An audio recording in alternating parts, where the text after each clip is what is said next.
on both locations. Good stuff. Good evening, everybody. Good evening. We'll do this one in English, so it's accessible to all. Welcome to Life and Business. We are meeting incredible personalities as usual. And as I like to do it, I occasionally spring gifts to you, and this is one of them. Kwabena and I, well, Kwabena is not a stranger on the network. Those of you who follow the network, you know Kwabena already. Kwabena and I talk business a lot. Today, we are not just going to talk business. We're going to see how he is able to mix business and pleasure and the rules that govern this particular engagement. So most people say don't mix business and pleasure. But Kwabena and a few people happen to be doing it quite successfully. And I want to know how you are able to do business and family and love and all those things at the same time. So Kwabena's business partner is his wife. And yes, he has a lot of things to teach us. I think they are a fantastic team, but they are a fantastic team we all have a lot to learn from. So, Kwabena, good evening, my brother. How are you? I'm okay. Good evening, Ama. Good evening. Good evening. It's good to have you. Welcome back. Oh, hi, Susie. Good evening. Good evening, sis.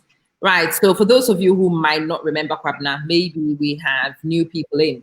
It's Kwabena Obendako. Kwabena is an entrepreneur.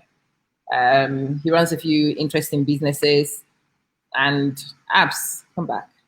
He runs a few businesses with his wife. He will tell you the businesses himself in a minute. Kwabena, I will actually let you introduce yourself in 2 or 3 minutes to people who don't know you. Tell them about the businesses, tell them about your YouTube page so that people can be abreast with you before we get started with the conversation. All right. Ama, thank you. My name is Obendako, Kwabena Obendako. I'm an entrepreneur. I train as an engineer. First degree agric engineering, second degree process engineering. I'm in business with my wife. We are into fashion retail. We are into property development. We have done a bit of all kind of construction works, and contracts. So mainly we live in Ghana with our children. So that's what we do, Ama. I like how simple it is. Tell them about the YouTube channel so people can check you out. Okay, my YouTube channel is Obendako. It's about entrepreneurship. It's about personal development, financial education. It's about Africa and how we can be conscious in doing something from wherever we are. Okay. So he is an entrepreneur, like I said. He does business coaching for free. I mean, when you go to, seriously, Kwabena, you and I need to talk seriously about that YouTube channel. I went on the channel and I saw the sort of content you've put there for free. And it is incredible. It's mind-boggling. No, I think people have had enough free. I think you need to be moving from free. There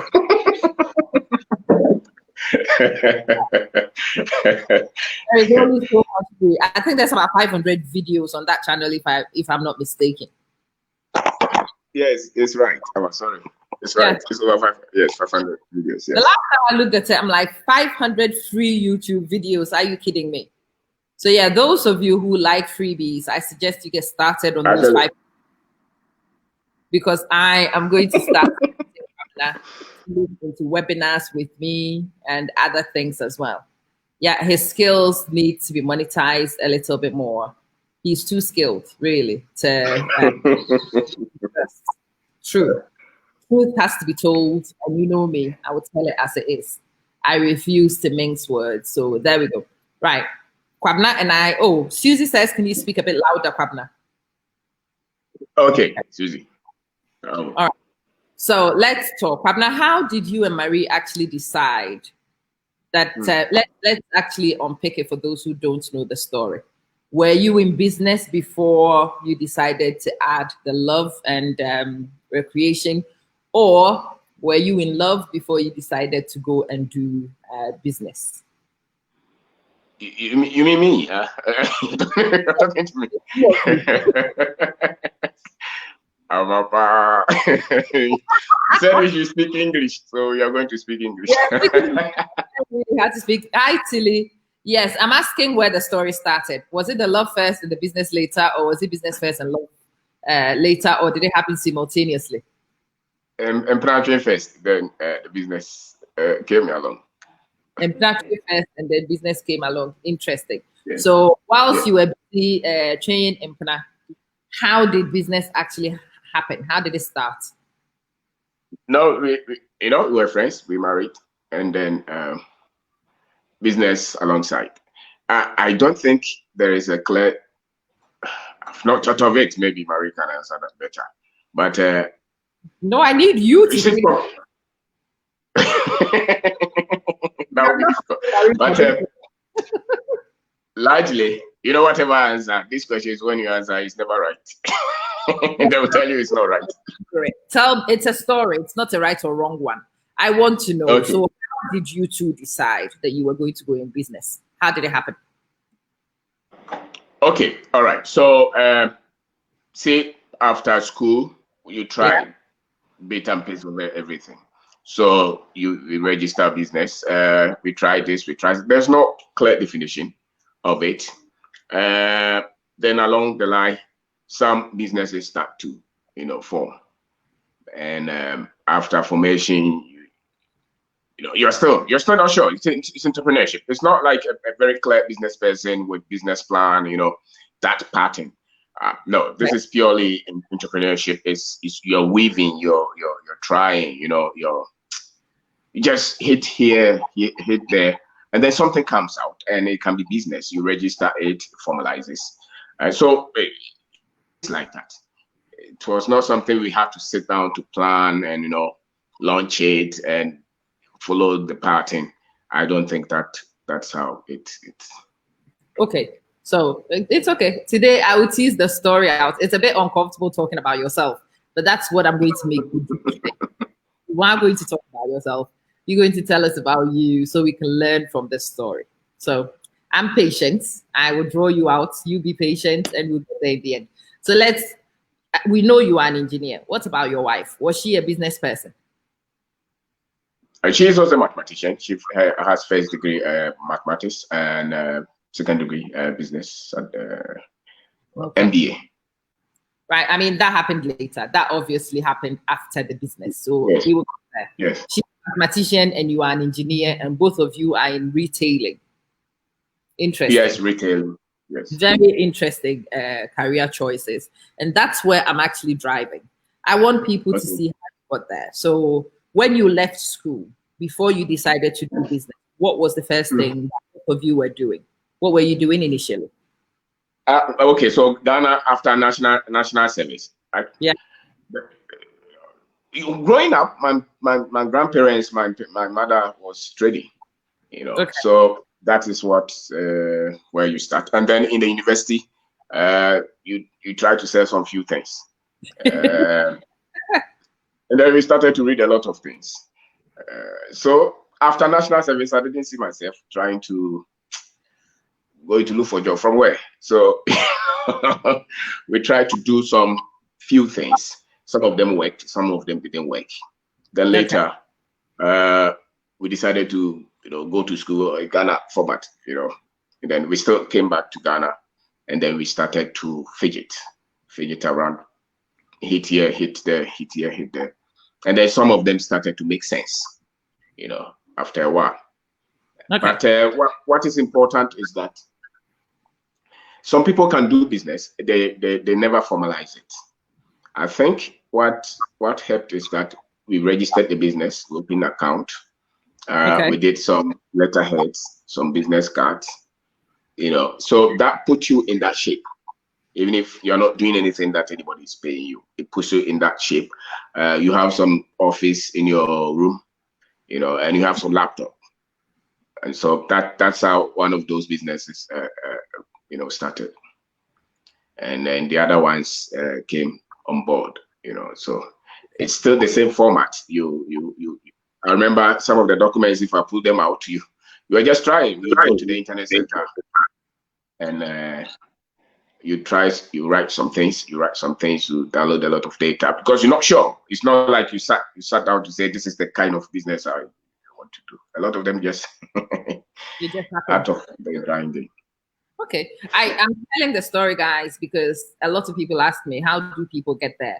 I want you to hear the story. And what he's actually saying is that it was a hit and miss. It was a trial and error, which is what most people who've made it will tell you. I mean, there are a few exceptional people who did the mathematics and calculations from the start, but those people are not a lot. For most people, we are just lucky prospectors. We try this, it works, we modify a few things, we change a few things, and then you begin to see results. So you carry on with this one. So Kwabena, you never really worked for anybody, ever. I'm not sure. The ones that I took, in just about 2 months, I didn't. Very formal work was internship. I never got paid much, and the national service. The other one is not something that I'll call work. Okay. I just got there, it was not good, so I just said no. It just wasn't. About Marie, did she ever end up in work? Yes, Marie worked. Marie worked. She worked with the Barclays Bank for 2 years or more. Very important. I'm digging these things. I know the story very well, but I'm digging these things out so that the audience will understand. So whilst Kwabena is prospecting, Kwabena is establishing, Marie is at the bank. Marie is bringing an income.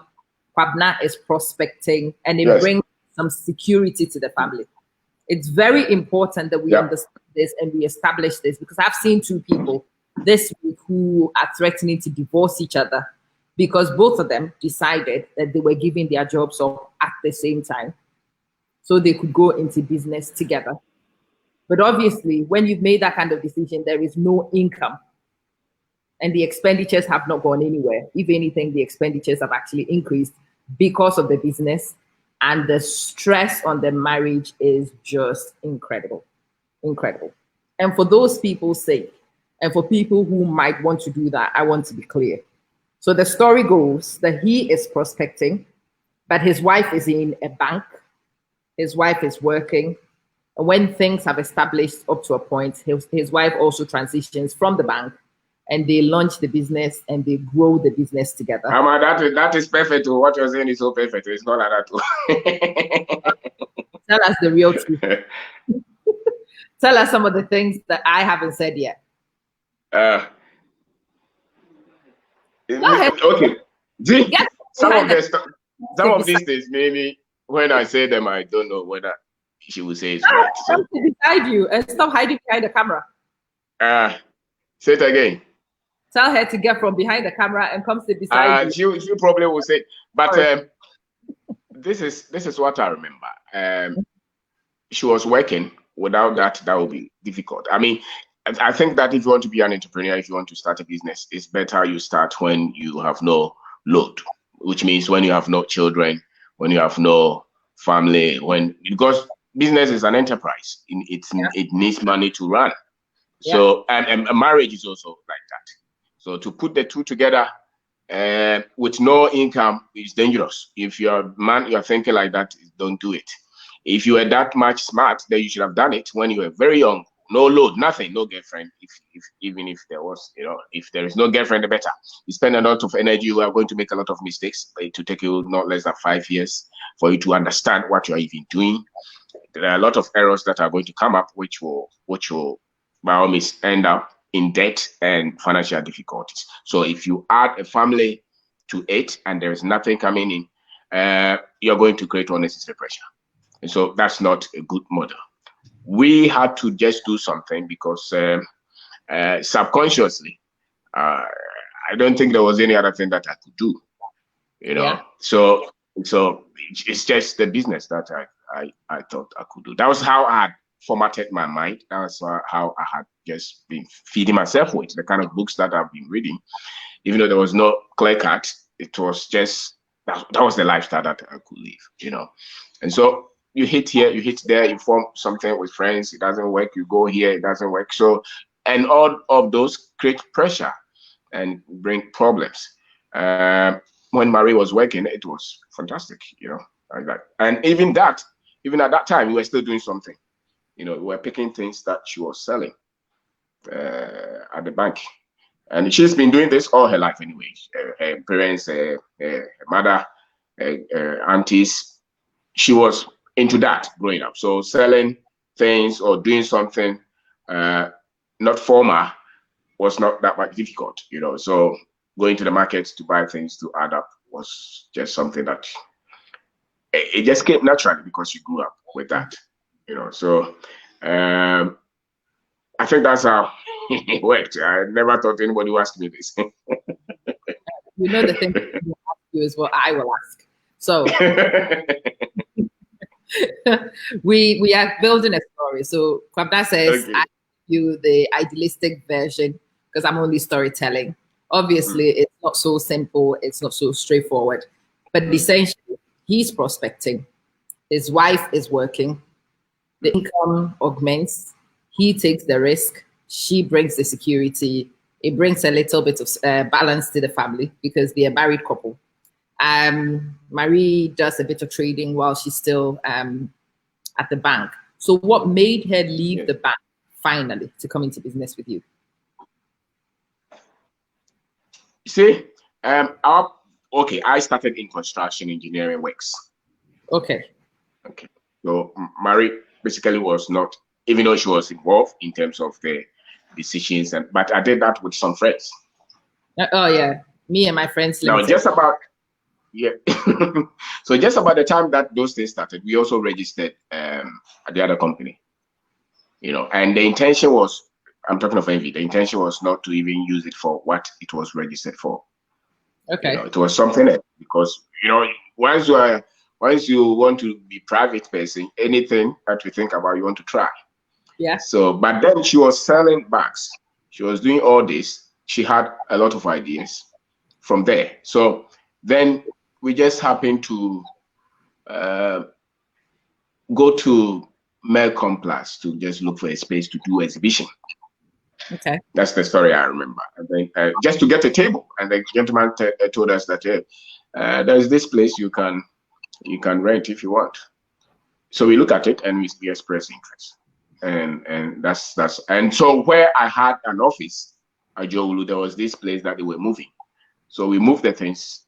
We paid the fit outs, and we moved them to the place. We just put a table there, and that's how it started. Okay, I'm still constructing a story, and I will get a story out of him. Don't worry. So Marie is at the bank. I want to know how you finally decided that she was leaving the bank and she was coming into business with you. What made her come? But she was doing it already. We were selling, we were trading, even at the bank. But I think there was an instance where she didn't have to go back or something.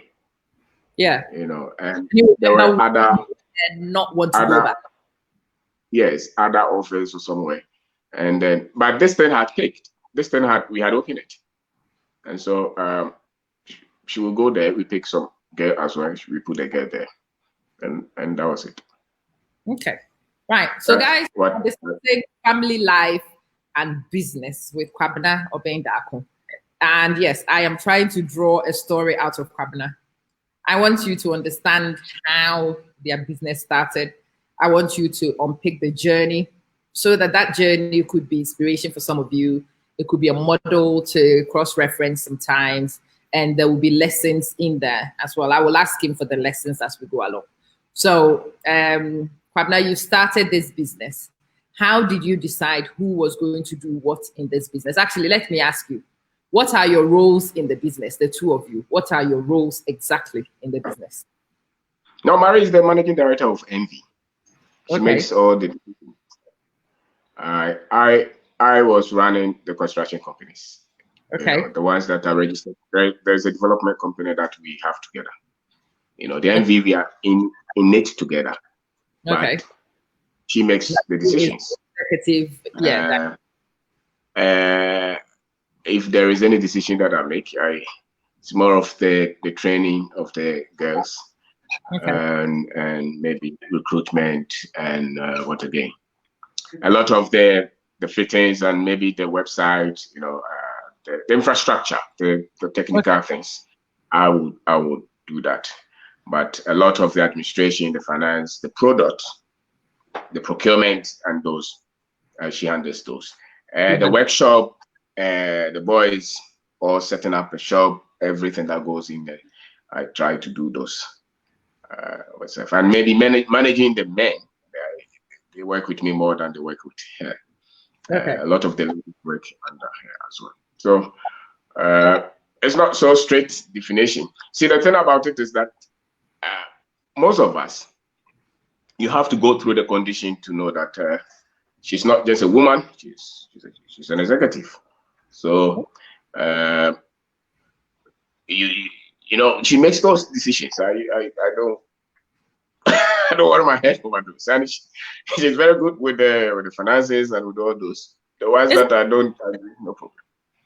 I'm intentionally asking these questions, and as I keep saying to the audience, I do know them very well. I do know the story, but I want to pick up the things that I want people to learn. So he runs a business with his wife. He knows his strengths and he knows his wife's strengths, and he takes the things that he can, and his wife does what she does. But now, why don't you try and manage Marie? After all, you are the man. Hey, but you can manage you. How can you manage it? Educated woman. Why can't you manage her? You tell her what to do, and then you tell her it's a man's job. A woman should stay at home. I will make all the decisions. Why haven't you done that? Take your time and answer that question. Maybe no. Why haven't you done that? No, I'm not that kind. I'm not that kind of man. I didn't see that. You were smart. Growing up. That's the answer. No, Kwabena is a very smart man. He's married a woman who is a strategist, and he knows that he has an asset in his family, and he would be stupid to undermine somebody who brings those skills to the table, and he knows it and he facilitates it. He wouldn't say so himself because of his personality, but that's the truth. He knows his wife is competent, and he knows what his wife can do. And so there is no need to attempt to control what his wife does very well anyway. No. Right. I don't go. I don't go in at all. Why? That's why I want people to learn from you. So take your time and explain. Why don't you interfere in the areas you know she can handle? But she's good at that. Okay. She knows that. So why would I want to challenge that which is working? And of course, she's doing it with her life. She's highly educated. I mean, I don't know why you would want to stop or let a woman be quiet or stop her because you think it's a woman. I mean, I don't understand that. So she has to have a freedom. See, life, everybody wants to make a mark. Everybody wants to feel that my life counts.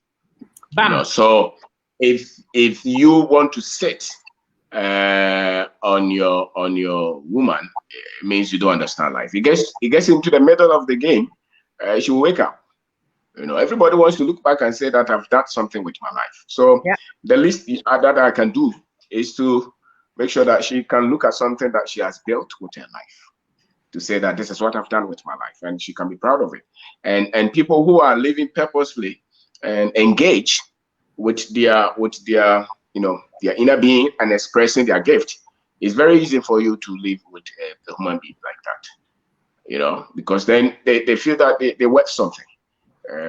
If you sit and you make every decision,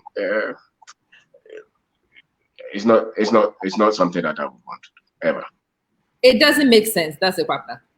That somebody knows what they're doing and you want to take it from them by hook or by crook. It makes no sense. And I'm trying to get Kwabena to actually articulate this because I want a lot of men on this platform to listen and to learn. I mean, in that respect, you are quite similar to my husband. You know the women you've married. I said you are very similar to my husband in that respect. You know the women you've married. You know the skills. you acquired by marrying those women, and you are strong enough in your personalities to allow your women to flourish without feeling challenged. And I want you to explain why you are able to be that confident. Don't you think that as your wife is becoming successful, she might disrespect you? It will not be because she's successful. I think if you're successful, it will not be because if you're disrespectful, it's not because you're successful. You're disrespectful because you don't know much. It's not the success that makes anybody disrespectful. So it's the information that she has and she operates with. And it's the information. I mean, we are doing this together. It's a team. It doesn't matter who's leading what, you know. So what is important is the winning. Your team is lethal. It's dangerous for you to come together as man, as wife, and fight. Your goal is to come together to win. It's not to destroy yourself. So if you come together and you're fighting there and you can't be on the same page, then for me, it's better to be alone. Then you go somewhere. It's better to be alone than to be with somebody. And then you're fighting. Normal fight is okay. I mean, you can say yourself, you can fight, women can say whatever. It's okay. But when it comes to the game, that one, you have to just make sure that it's the game. You know, it's the game and you have to win at the game. And whoever has the strength, let them lead that way. Once in a while, there will be disagreements, but it's okay. There's no perfect thing anyway. So, but the essence is that you're both skilled, you're both, passionate about what you're doing. So why fight against it? You know, why fight against it? So for me, it's 9 months. Each of us spent 9 months in the mother's room. You know, so why do you think that is a woman? So this is a woman. The other day, somebody called me, said, but you know, women are not, women are weak or something. And so I said, who told you women are weak? Can you carry a human being in your stomach for 9 months? You. He's a man. He's a man. So therefore, that is how he's cultured. He's not correlated. Then I'd ask him, no, women are tougher than men.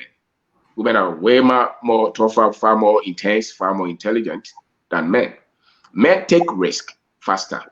Women prevent the losses more than going all out. Men can take decisions, they don't care where it will take them. Women will be careful to save something. You know, so most homes, if there is no money, you see that the mother will still have something somewhere. But the man will never think that if there is no money, it doesn't. Because that is the strength of the woman. So, and it's more of decision making, and that has nothing to do with physical strength, you know.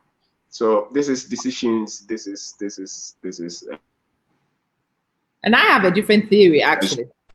You know, you are able to let her be. You are able to let her do, because you are very confident in yourself too. Okay. The men who have problems with their women going forward are weak men. They are themselves unfulfilled. They don't have a clear path of their own. They have doubts of themselves, and they feel that their woman will go faster than them and expose them. So for that reason, you have to hold her back. This is my theory. I stand by it because I have so many people. The ones who are doing stuff with their own life and they are progressive themselves do not need to hold back their women. The one but me, but me, I didn't have anything when she said that she would follow me. So what is the problem? Isn't it? Yes, I mean, people in the same. You didn't have anything when she followed you. You didn't even know whether she will accept or not. So now she follows you, and you what? I didn't have anything. I mean, what the fuck was always around here? You're on the ground. So what's the point? You know, you don't have nothing to lose. So they still have nothing to lose.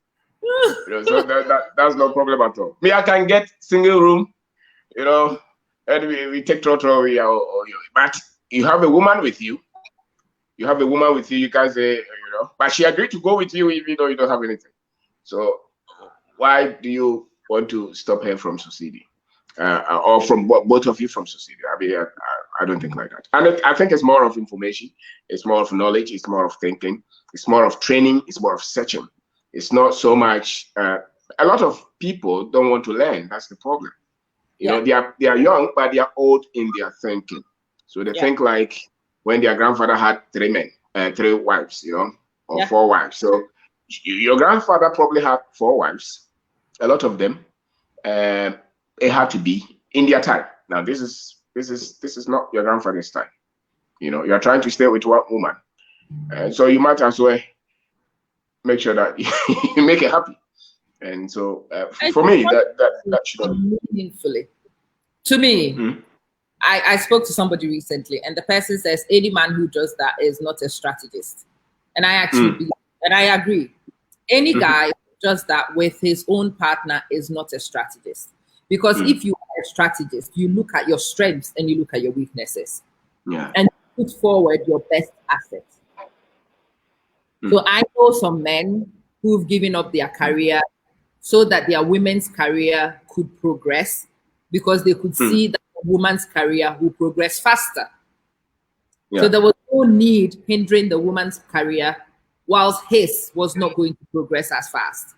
And so this person, being a strategist, steps back, allows the woman to accelerate and get to where she needs to get to.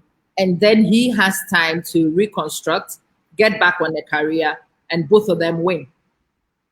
But that person who is able to do that has to be a strategist. The person has to be mentally very strong. The person has to be very resolute, because other people will always tell you things contrary to what you want to do. Did you experience that?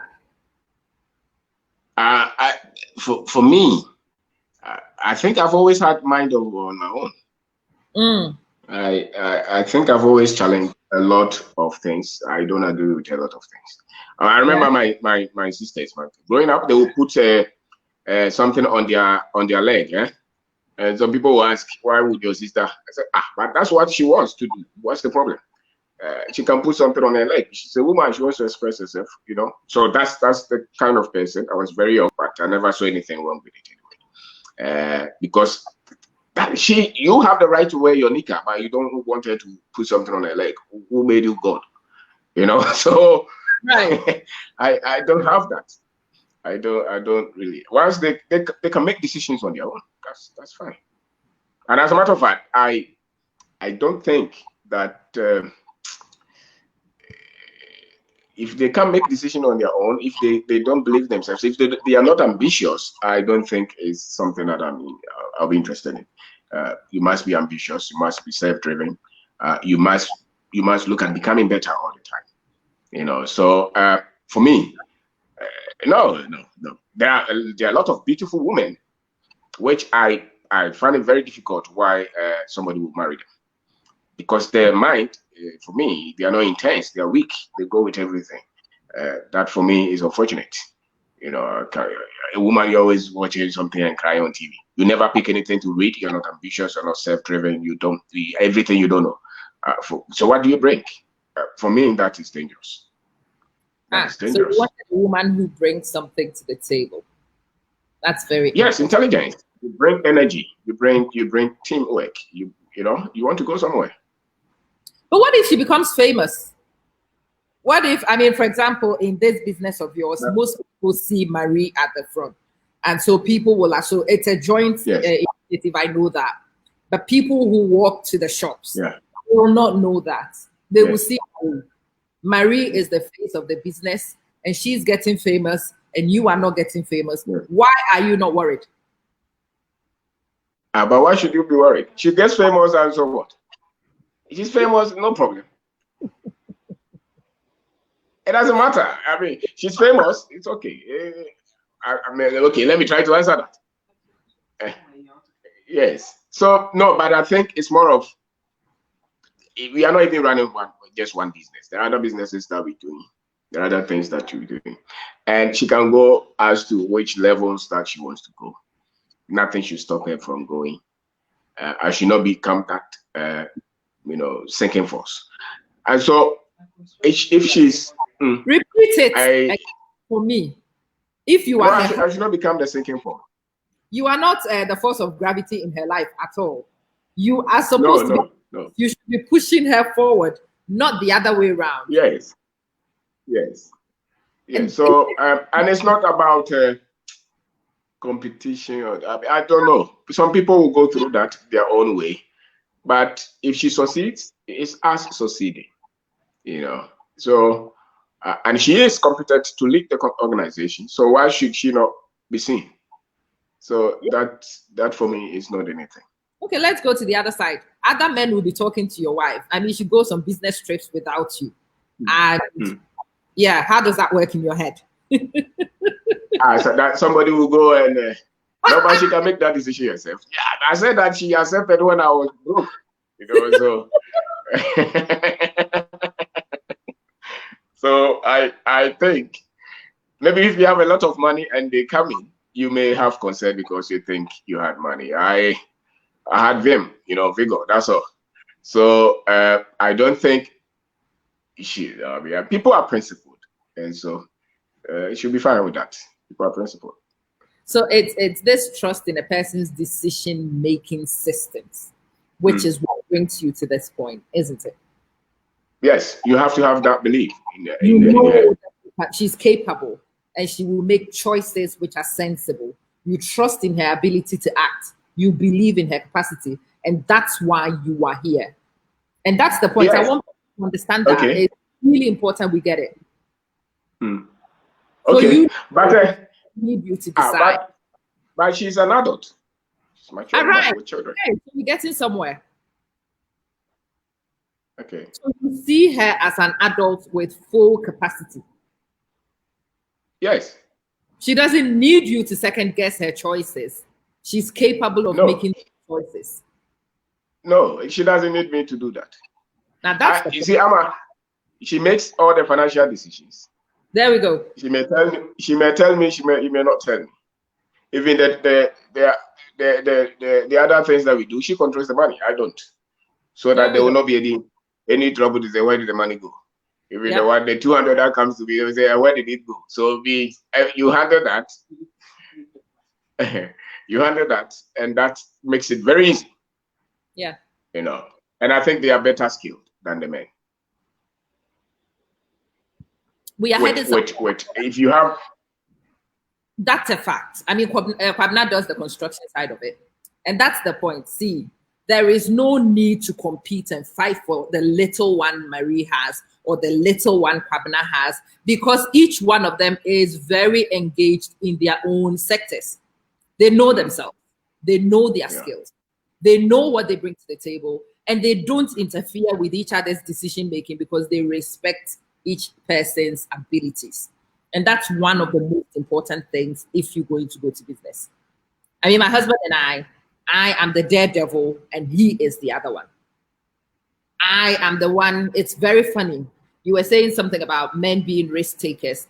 I probably am a man. I am the risk taker. Yeah. Okay. I am the daredevil. Okay. It needs to be done. It will be done. I'm the prospector. And he is the voice of reason. So in every pair, it would be one of you who prospects and the other one who puts in the brakes. If it wasn't for my husband, I would have run us bankrupt. Yeah. But some of the things which has brought us the greatest financial difficulties also came from my craziness. And the two things have to be balanced, right? Okay. Somebody has to do the daring. Somebody has to do the breaking. And if you get that balance right, then you dare and you win, but you don't stake it all out and you don't lose it. It's really important that we get to that point. Yeah. Hi, Princess. Marie is too much. She really is too much. Kwabena, trust when you get a scholarship from a rich man and other unique capabilities, the decision is yours. I mean, she knows what she wants and she went for one she can build with. He's a very confident man. He knows his wife is going nowhere. He knows his wife is not stupid. He knows she knows what she wants. And she's gone for what she wants. She's building with what she wants. She's getting where she wants with him. So why would she want to go anywhere? Even if she went for a business trip for 6 months, why would she go anywhere? And a very confident man is able to do that. When you are not confident, you begin to impede a person's progress with unnecessary things, and it always comes from a poor self-confidence point of view. When you are confident, you really don't stifle other people. Another man should not be a problem of yours because you are also a man. Why should your woman leave you and go for another man? Like, why? Why? What has you got that you haven't got? When you get to that point, you really don't, you don't, it's not a competition. You can't believe 10 people are watching right now. Oh yeah, Mark, for things like this, the audience is always low because it's not sensational. It is not, we are not insulting anybody. We are trying to learn. So that's fine. Those of you who are interested in learning are the ones who come on the journey with me. And I stopped worrying about how many people are interested a long time ago. Every topic I do has its own audience. So Obadana, you have large numbers on because people are interested in that. But there are people who also want to learn. And for them, I am willing to do this. If you listen to the story very well, there are personal lessons to take if you are a man. If you are a man, you choose a woman with competencies and capabilities so that when she's acting, you do not need to override her. Very important. And I think as a man, it gives you a lot of freedom. A lot of freedom. You don't worry if she's going to make a mistake because you've chosen a competent individual. Right, Kwabena? Yes, that's perfect. Yeah. Okay. Yes. So let's get to that. How do you choose this competent individual? I want to know. How did you decide? Ama. Okay. I look at the secondary school, and I think that was a proof that she was somebody ambitious. What did you secondary school she went to? Her secondary school. I look at the secondary school. Yes, I look. Please explain where she went. Explain. We want to know. Explain. I think the secondary school was impressive, and where she picked herself, the grades that she had. That proof that was okay for me. The fact that she went through that part was enough proof that that she had something unique. Can I just clarify this one? Say it again. So what Kwabena is saying is that Marie went to a very good school. Thank you very much. That is true. She went to the best secondary school in Ghana. Yes. Hands down. Yes. Hands down. Yeah. Yes. So I didn't. You see, I didn't know the school that much, but somebody told me. Oh, but the school is not known that much. You know the school by the product. Yeah. And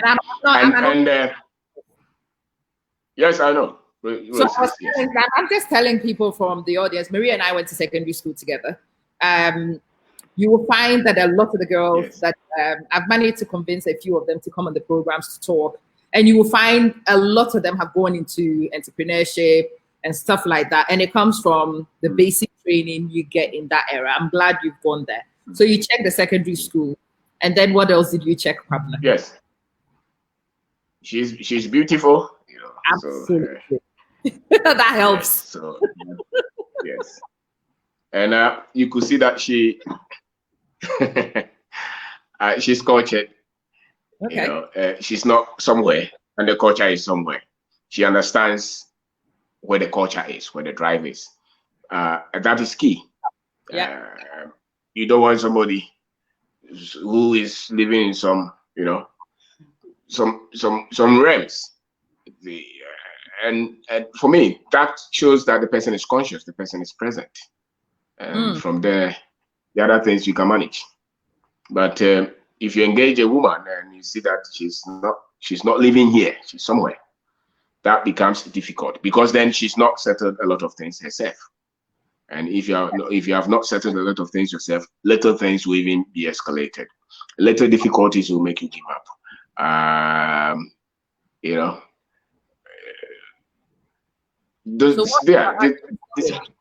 You didn't choose a girl, you chose a woman. And that's okay. Isn't it? It has nothing to do with you. It really has nothing to do with age. A woman knows herself. A woman owns herself. A woman understands where she's going, and they are not easily swayed because they do know what they want and they get it. They do. They are not necessarily overconfident, but they do know what they want and what they don't want, and they are quite resolute about it. That's a woman. A lot of people make that mistake of choosing girls because they look like women. And that's why I'm going here with this conversation, partner. Somebody is looking for a partner, and we are saying that the person should look for a woman. Please take your time and give me some specific things to look for and specific things to avoid.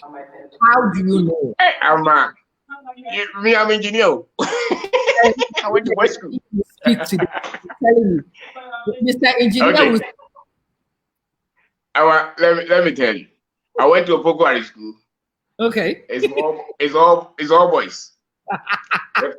When I went to Tech, I was at the Unity Hall. It's all boys.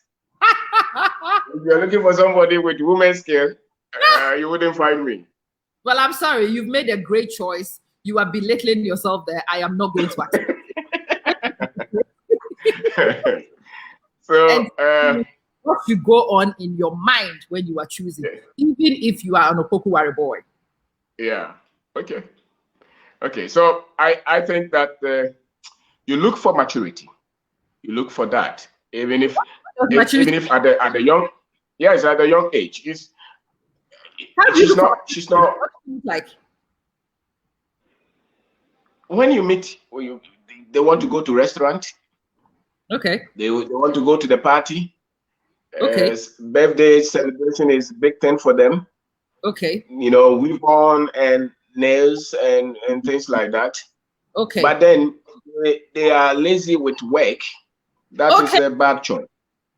That's a bad choice, because then life is about responsibility. Life is tough. So if you're just looking for somebody with those things should be normal. Birthday celebration, weddings, and things like that should be normal. But if the person heightens those things so much, they're still children. And for me, that's a problem. By all means, it will light up somewhere. Let me add if I go any celebration, especially marriages, and I see how the boy is dancing, I can tell you that there will be problem. He's not living. You know what my dad used to say? Show her your capital, see what she does with it, and you will know whether to keep or to run. You see? Yes, and that's true. My dad used to say, show her your capital. And if you like, don't show her all of your capital, but declare some of your capital. Let her see a lump sum of money, see her reaction, and you will know whether she is somebody who nurtures and grows or somebody who squanders. He's absolutely right. See, the money, how the person understands money is about 80 to 90% success factor for me. Absolutely. Because it expresses everything that you're going to do together. Absolutely. So if the person that does not understand money, it's a problem you have. Yes. If you don't have a lot of, even if you have a lot of it, you would want to see somebody who, So if the man does not understand money, if the woman does not understand money, you're not ready. You're not ready to form a company, because the marriage is an enterprise. You don't joke with it. It's a business. So if you're going to business and you don't understand money, the business will go down in no minute. So some people will hang in there because they have no option. But really, it's supposed to be something that is profitable, something that multiplies, something that grows both of you. It's supposed to be something that benefits both of you. You become better. You don't just say, we have married for 30 years. Where is the fruit? You're still broke. You're still poor. That is not what I call successful marriage. I think that there has to be profitability. And those are the skills that you look for. And if the person does not come with that, you don't rush into that, because then there will be trouble. And so it's not just fun. The fun is just 2 months. The rest is work. Well, goes well, more fun will follow. If there is no work, then the fun disappears, because when you are broke, there is no fun. When you are broke, stress. There's no fun. That's right. And the relationship disappears. No matter how strong and solid it was, it will disappear before your very Yes. eyes, because the emphasis goes on survival. Yes. And not nurturing the relationship. Oh yes, our typical Ghanaian mindset. You blame who blames Satan. No, we blame you for making the choices. And you blame the man for his poor choice, and you blame the woman for her poor choice. I mean, this is one I've told people. When my husband asked me to marry him, I opened my bank account and I said to him, my deposit for the mortgage is in here. Where is yours? I'm not joking. Wow. That's my share. Because when we are not living in rented accommodation, because that's my ambition. I want to build you. I want to grow with you. I want us to own, and I want us to explore and conquer. And I've been building my life up to this point. So if you really want to ask me to marry you, then I want to see what you have in 6 months. And I wanted to know whether he would say that in 6 months. And that was that was a good match. Well, yeah, because I am who I am. Because you can easily. Yeah. I wanted to know if a person can go on a journey with me. I am happy to work. I am happy to roll my sleeves and dig and build. And I wanted to know whether he was also going to do that. Because a man who is not willing to do that was going to squander my hard work. And it's an absolute no-no for me. Thank you, but no thanks. Yeah. I was going to work. I knew that for sure. And I also wanted to know that he was on board. That's right. So you came in with a lot of understanding. Absolutely. About the journey and what it would take. Absolutely. And that was a proof of the success it was going to get. You know, because this thing is just about decisions and choices. Yeah. The devil is nowhere in this.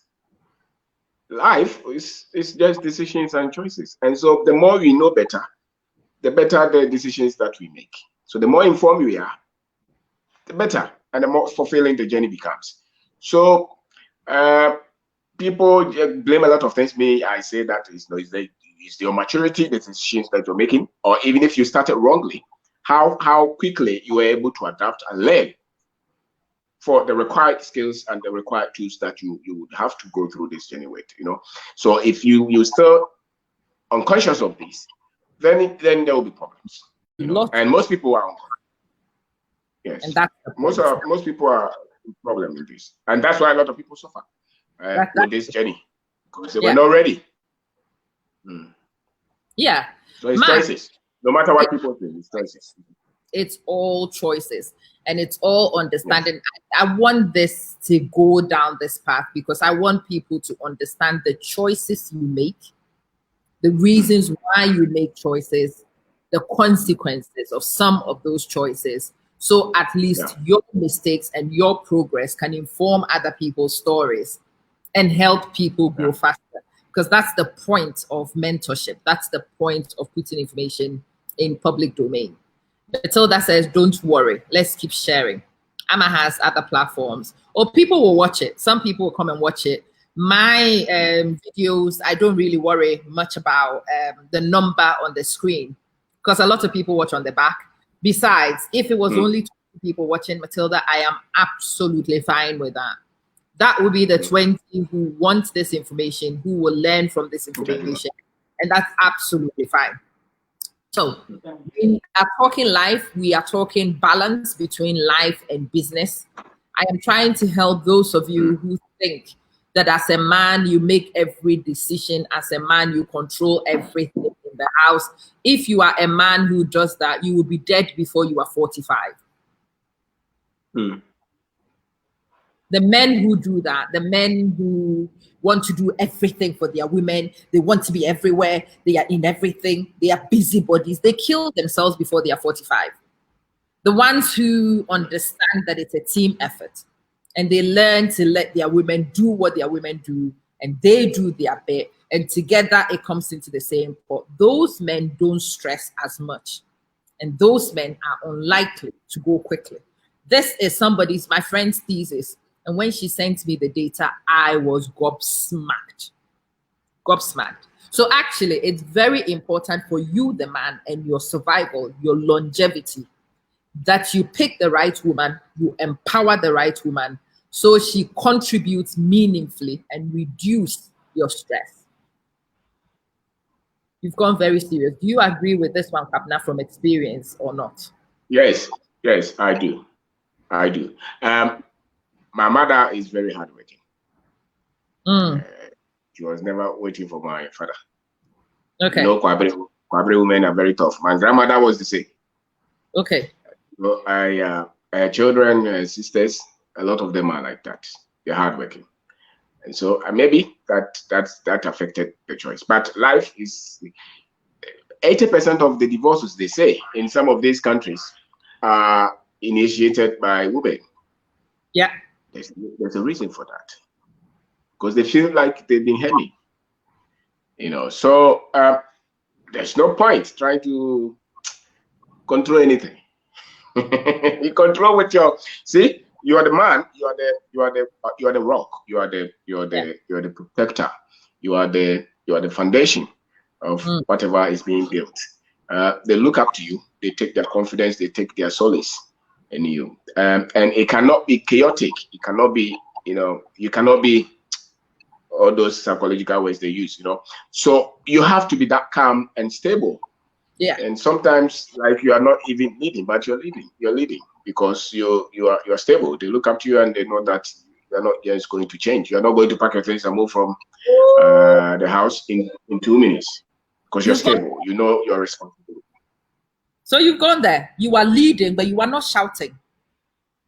No. I think a lot of us confuse leadership and shouting, domineering to be leadership.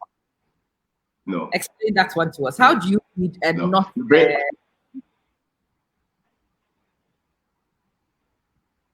How do you lead? How do you? Quietly. So they are quiet leaders. How do you lead quietly? A woman who is not quiet and doesn't disappear into the background, you lead them and you lead them quietly. Kwabena, how do you do that?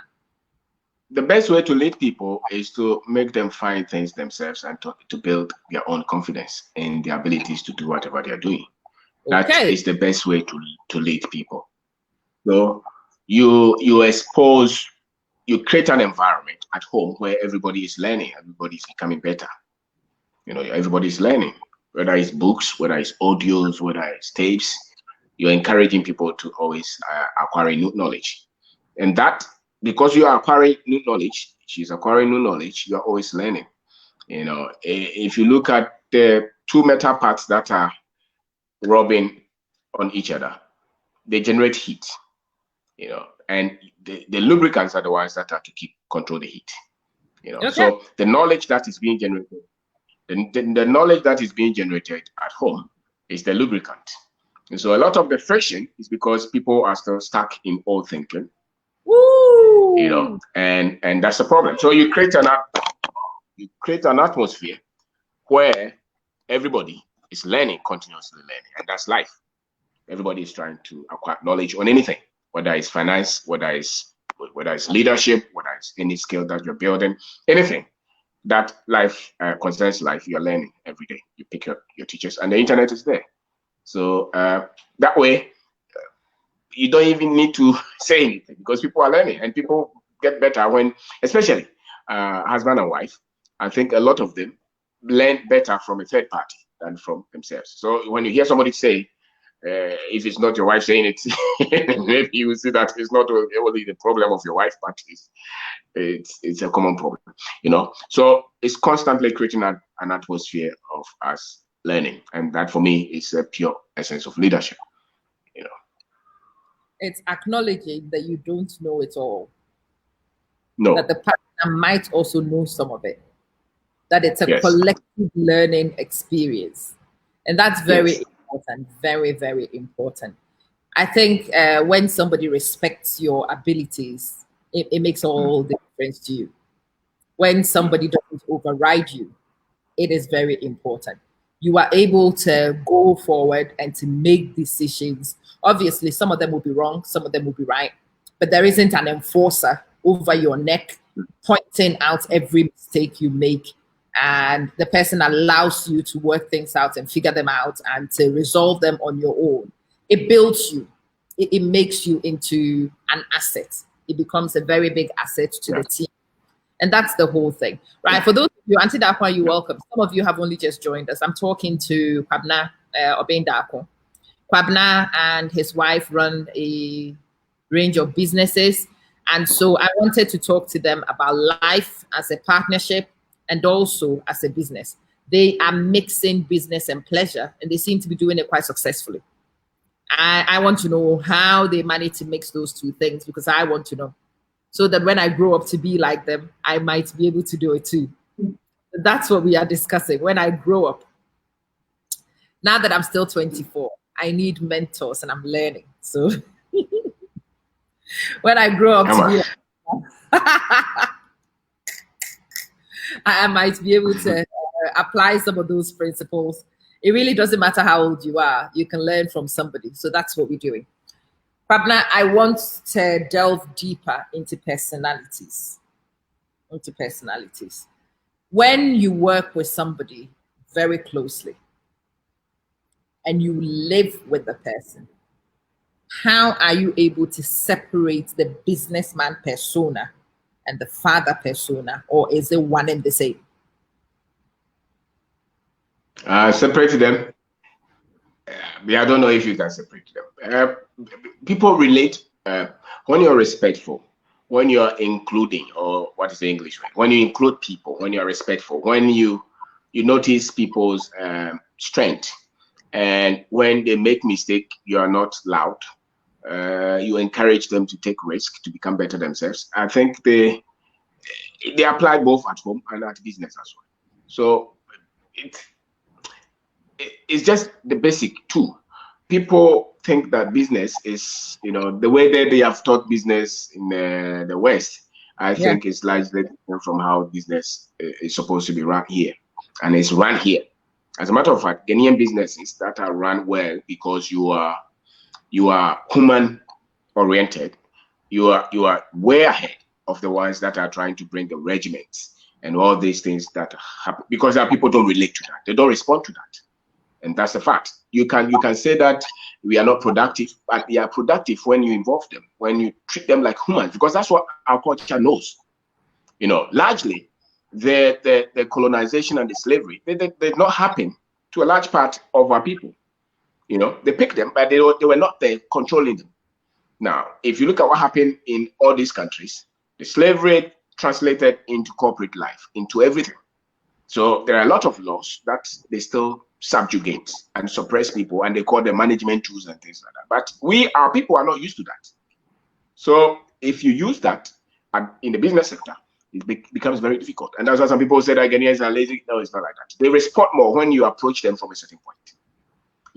So when you are so much, you are late 15 seconds, they take 1 minute from your salary, those things, I have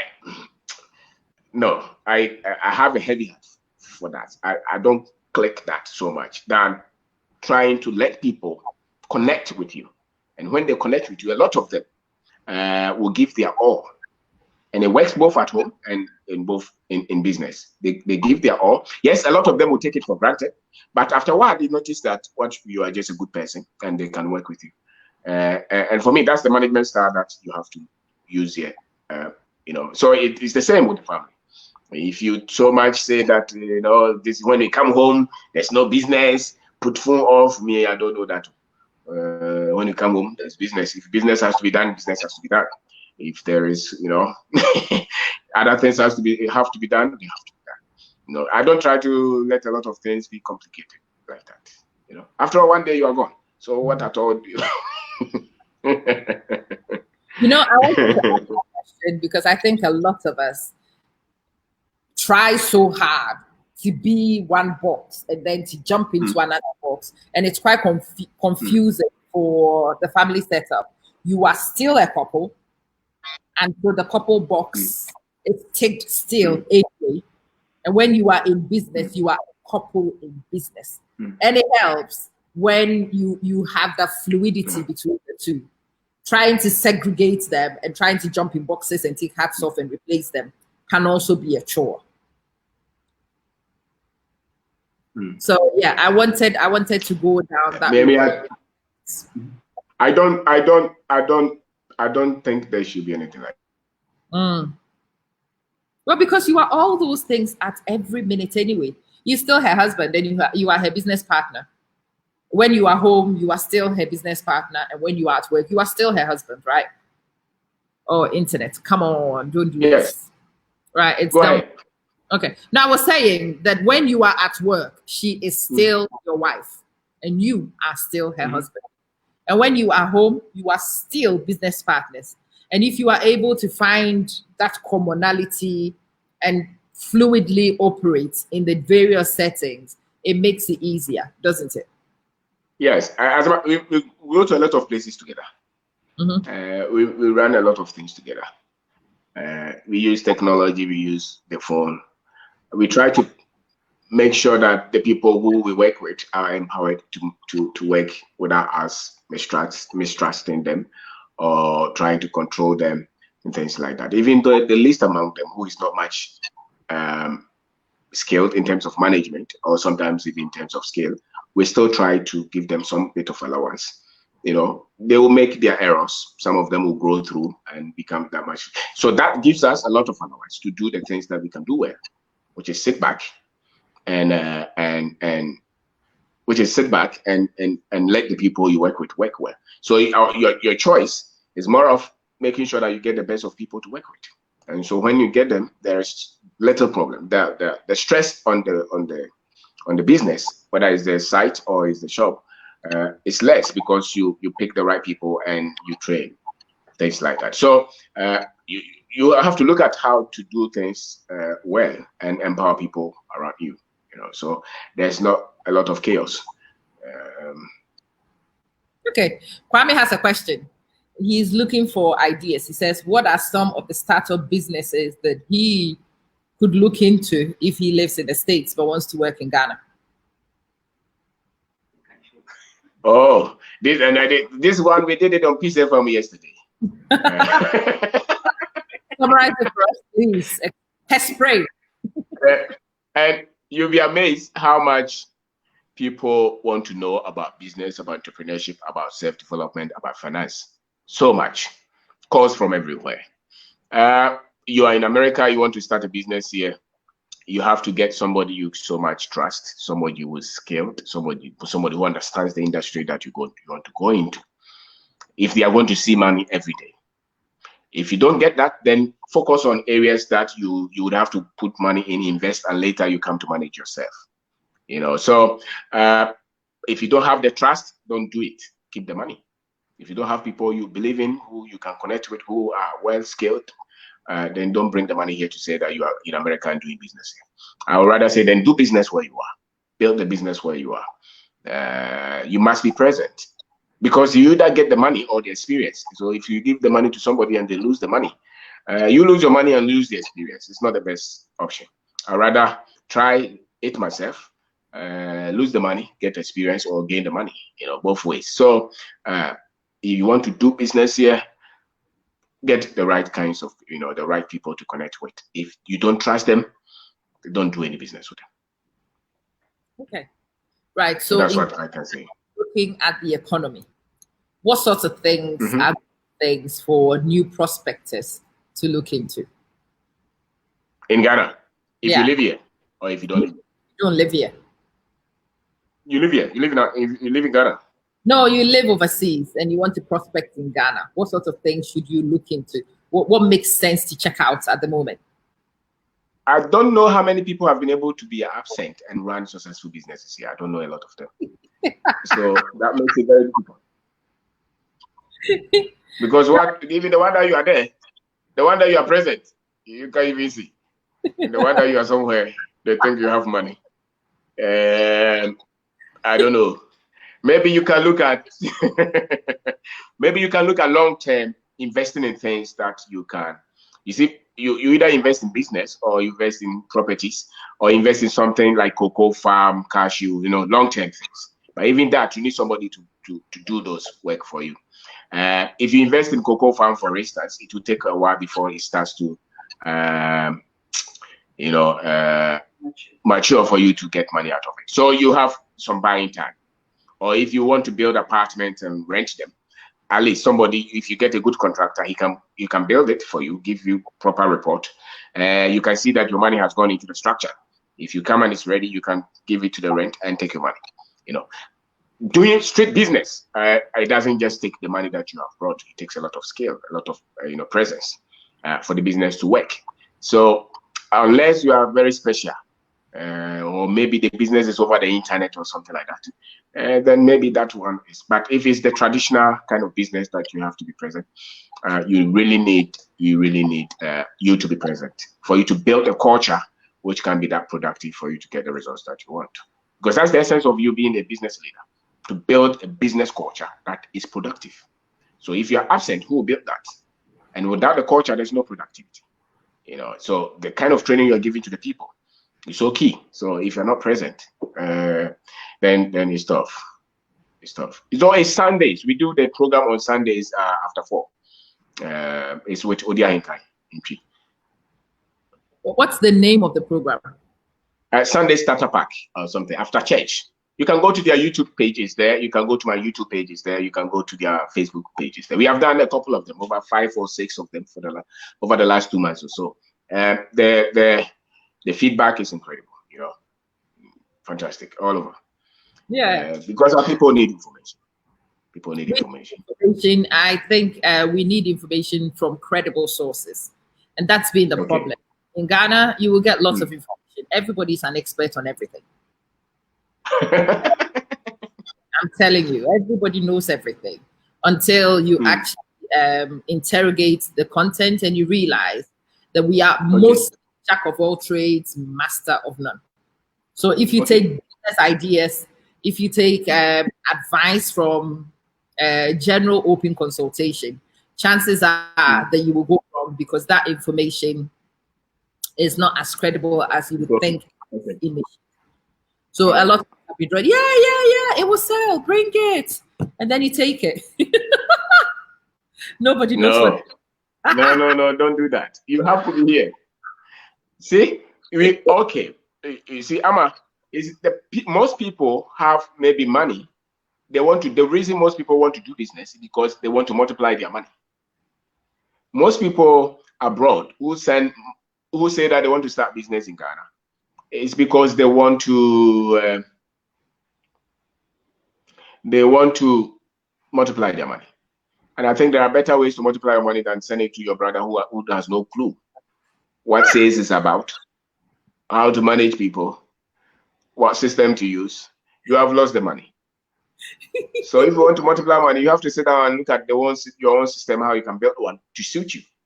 But if you want to do business, then you come here and do it. If you really want to build a business as an entrepreneur, then you have to be involved. Don't work somewhere, send money here and say that I'm doing business. You're not doing business. You want money, and that's different. So what most of us call business is a money thing. I want you to call it by its actual technical name. It's not business. Yeah, they want money. They just want money. They want money. No, they it's want not business. money, but they the want system money. is not in place. So whatever little money they had goes down the drain because the structures are not there. It's a money sink. Not there. No, there's no system. You don't do that. No, you don't do that. You don't do that. You have to make sure, preserve the money or put it in an investment. Business is different from an investment. Put it in, you are making 100 every month, you are sending to Ghana. No problem. Put it in something that money will grow without necessarily going through the hassle, the difficulties of running a business. Just send it directly there. If you want to build business, my suggestion is that you have to come and do it yourself, or you have to get somebody that you so trust. And from what I know, the orientation, most people, when they are working with somebody, even if you are present, the orientation is still very weak. And so if you are absent, the orientation is not there. So it doesn't matter whether it's your brother or your sister. The stories are not good. We still have a long way to go in terms of those things. So you are likely to you lose your money. So much. You are the vision holder. A lot of us think that because somebody is your sister, It gives them a qualification to be a business partner. They are not. Sisterhood is not a business degree, is it? Brotherhood is not a No, it's not. experience, is it? No. The fact that you feed that nephew of yours and he lives in your house doesn't mean that when you plant him in your business, he will have the skills and he will have the competencies to grow the business for you. And this is one of the most fundamental mistakes a lot of us make. You are the holder. The person you are plunking in the business might not even know your vision. A lot of us are right. We don't tell them. We give them a lot of, and these guys see money coming every day, and they don't know that the money is a seed capital. So they begin to live above what the money can do, and by the time you turn an eye, the capital is squandered. You have nothing. You have nothing left. But if you planted a novice in a technical area, and the error is yours and not theirs. Yeah. Is that a fair statement, Abner? The mistake is yours, not theirs. Yes. Because it's your money. So the mistake is yours. You pick the wrong person, you put the person there. Because you yourself, you don't know what you're talking about. You yourself, you have no clue what is called business. A lot of people think that what they do is business. Maybe it's business, but on a higher level, it's not. On a higher level, you have to have. Business is a structure. It's a system. It's a whole. It's like the human system. The human body. It's made up of the heart, the lungs. It's a whole, and each is even a system on its own. So you are looking at the universe. That's what you're building, and you you have no clue what it is. You think that I've sent you fridge, so mungo yina montong.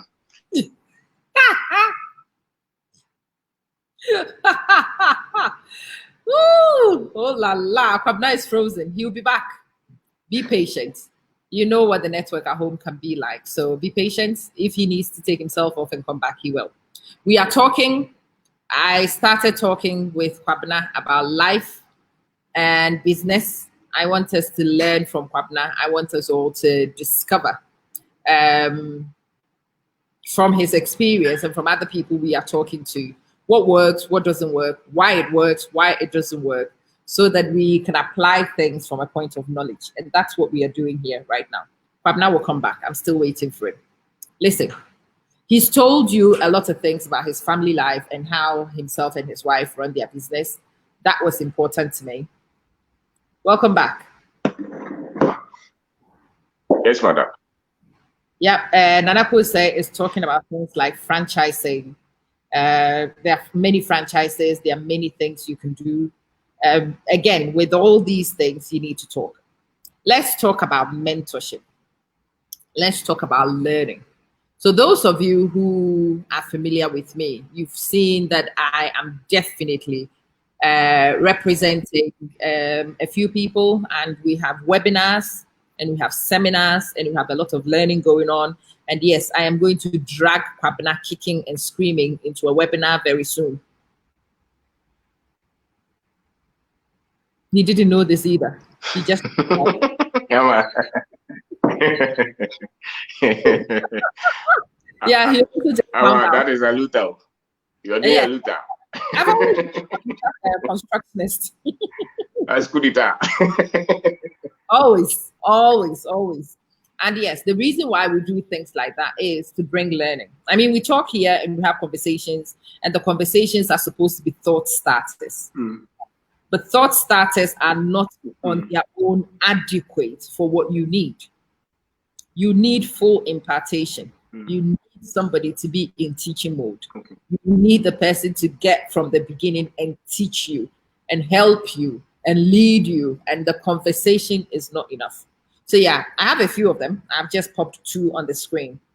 These are 2 webinars. One of them is a webinar with Senor Lawson tomorrow. I'm running one with him tomorrow. That one is on self-discovery.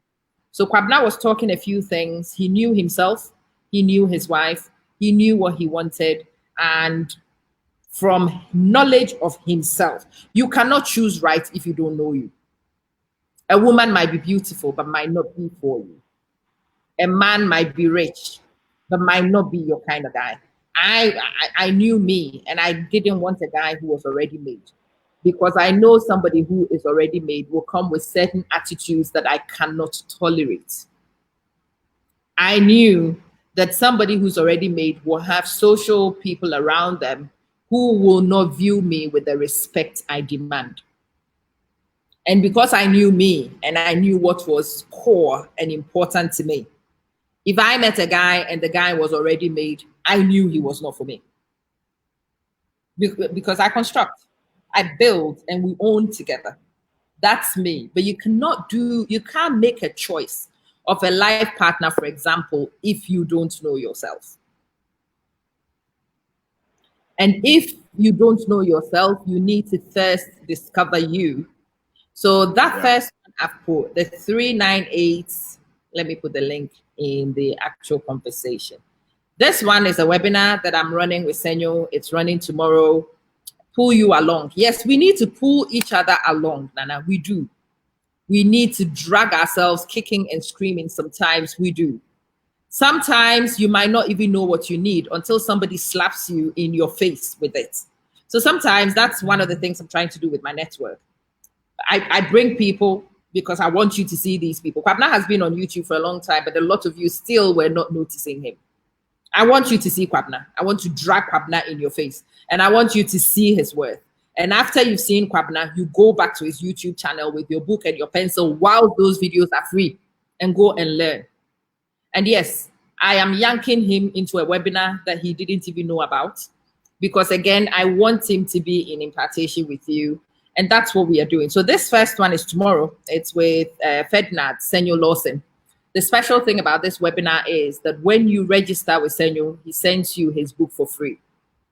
So those who booked last week, a couple of them have already received their books. If you book between now and tomorrow, I think we have about 4 or 5 more spaces with the book offer. If you book now, between now and when the webinar runs, well, the first 5 people who book will get his book for free. The book itself is about £30. So it makes the webinar practically free. And you get to have the book and you learn from the book. Kwabena has a couple of books. He needs to tell you about his books. And I need to also make a big deal out of it. So he learns to market his books a little bit more overtly. Links to where we can buy the books. We need to have them, Kwabena. Is the book on Amazon? Yes, it's on Amazon. So that is an easy one. The Amazon, send me the Amazon link and I'll put the Amazon link out so people can check it out. Yes, Kwabena has some books as well that you should go read. Let me see if I can get Nana to bring his copy. He is an interesting character, this son of mine. He's taken that book and he's read it like a Bible. He underlines things, highlights things. He signposts things in the book. And I watch the boy and I'm like, how did one so young learn these skills? How does a crazy woman like me manage to raise a boy like you? Like, how do crazy women like me raise boys like you? But yeah, he took the book and he knew that he had got solid gold when you gave it to him. Wow. And he doesn't stop talking about it. He doesn't stop talking about it. He's like that. That's wow. A lot of people are buying them over because of the program that we're doing. People are ordering 10 at a time, 20 at a time. And a lot of them will say that I did not put it down until I finish it. The guy I'm doing the program with, I gave him a copy. He said they didn't put it down. He read so much, he was laughing because the English is basic. And the drama is the same that all of us had to deal with, the confusion, the self-doubt, the problem from family, not being uncertain, even if you want to do business, your friends, not knowing what business is about, the skills that you need to build. People will bring religion and things in it. Where do you position all those? The moment you clear the head, you'll be fine, no matter the difficulties. But most people don't have the hair clear, so very confused, scattered, and that's why they try this and they become confused. Anybody can convince them to stop, and they stop. So it begins with their mindset, and once you get the clear mindset, the rest you'll be fine. And that's what perspective is about. Okay, so perspective, and you can get it on Kindle. Okay, I will try and get you. I found the book. I'm just looking for the link. Bear with me. If I'm lucky, I might be able to get you the link straight up from here.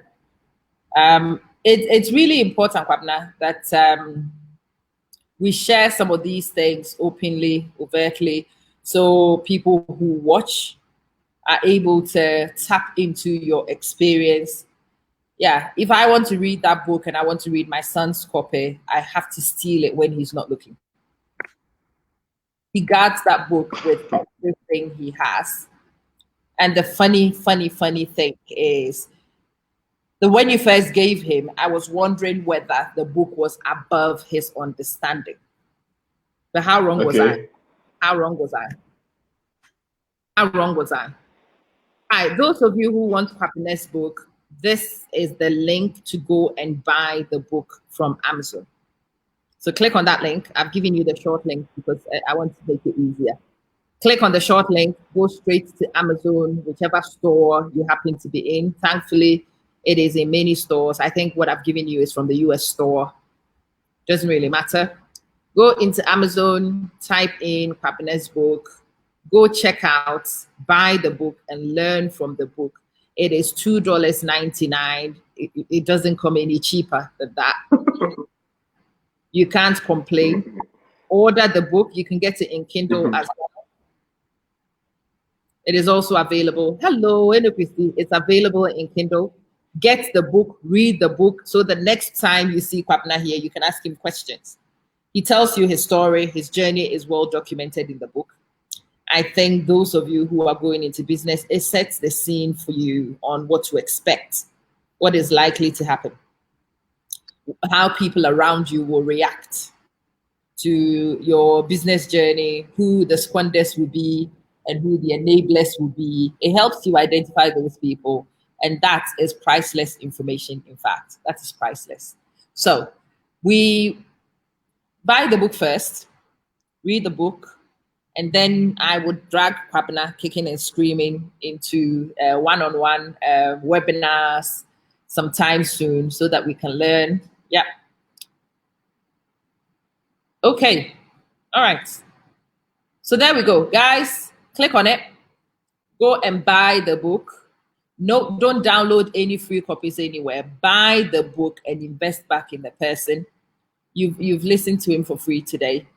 So if you bought his book, you haven't really lost much. You've gained from the person and from his writings. Very important. Anyway, this first one, like I said, is my webinar with Senyo, Ferdinand Senyo, tomorrow. Okay, so Kwabena is back. Let's put you back in. Right. Book onto the webinar, get Senyo's book. I am a reading person because knowledge is actually written in text. These days, even if you don't want to read, you can put it on the text to speech and it will read it for you and you can listen. But the knowledge is actually held in text. And he who does not read excludes himself from the information. It is not somebody else who excludes you. It's your choices, your decision not to read, your decision not to acquire the knowledge is why it is excluded from your repertoire. It is not my fault. It is nobody else's fault. It is your choice and the consequences, and we have to start owning up to it. Reading is a skill. You didn't acquire it as a kid. It's fine. These days, we have other things. There is, like I said, audiobooks, text-to-speech, a lot of things that you can use, which allow people who are not traditional readers still to access information held in the text. So there is absolutely no excuse.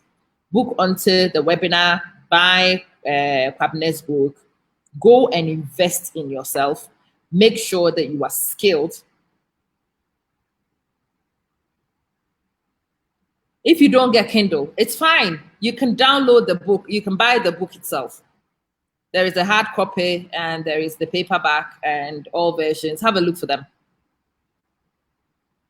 Search for them in the store. There is the Kindle edition, but there is the book as well because I have seen the physical book. There are books. So look for the book, search for it in a few different stores and you'll find it. The one I sent you, I think, was a Kindle link, but explore other ways to buy it and you will see the other options are also available. Okay, Perspectives by Kwabena Obendako. That's the author himself, and that's the person I wanted to talk to. Kwabena, let's wrap up and let me ask you this very question. Should people go to business with their spouses? Is it a good idea? Yes or no? Why?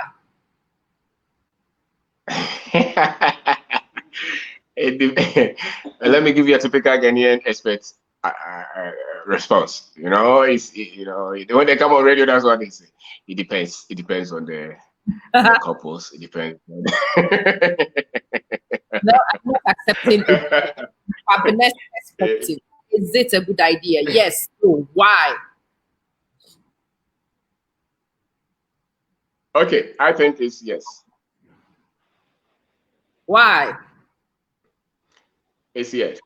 If you have the same wavelength, if you have similar passion, similar skill set or complementary skill set, I think it's the best.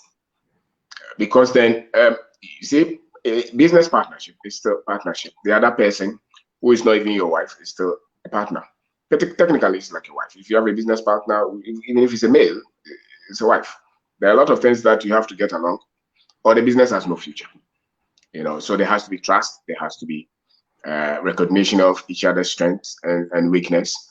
You have to be on the same page all the time. You have to be open, and that I think if which most marriages should have. Mm.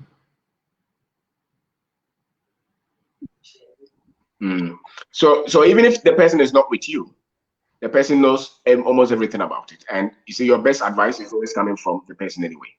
So technically, you're already in the business in the first place. If you're marry an entrepreneur, whether you are part of it or you're not part of it, you are in it.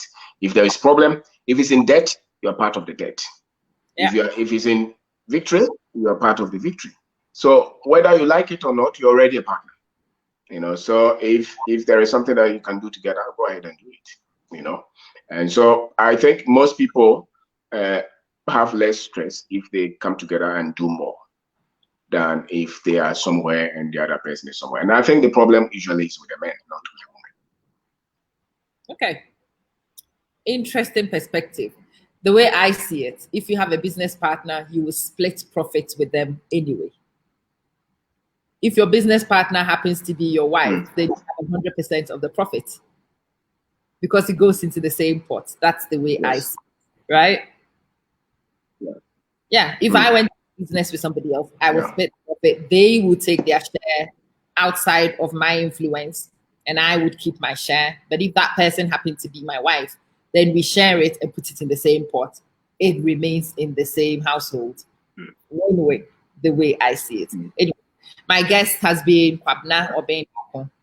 Kwabena is an author. He's an entrepreneur. He is a business coach. He's teaching a lot of core principles.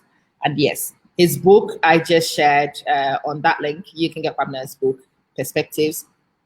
There are other books. If you send me the links to the others as well, Kwabena, I will post them for you so people can check them out.